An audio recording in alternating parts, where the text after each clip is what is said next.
This is not an educational video. This is for documentation and entertainment purposes only because I'm RC drifting as a rookie at my local drift track for the first time.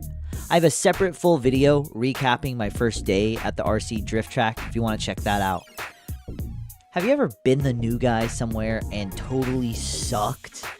In a completely nice way, but you clearly are the one with the most amount of no skill.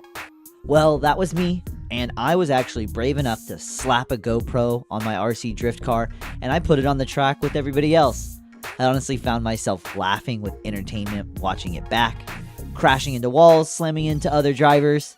I hope you find as much enjoyment and entertainment in this video as I did. It will be really fun to go back and look at this video once my skills have dramatically improved, and maybe this video inspires you in life to do something you're nervous about.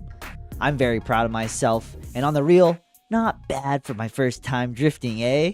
I mean, you be the judge, you let me know in the comments. Give me either like a thumbs up or a thumbs down, but like, comment, and subscribe. But most importantly, never stop evolving.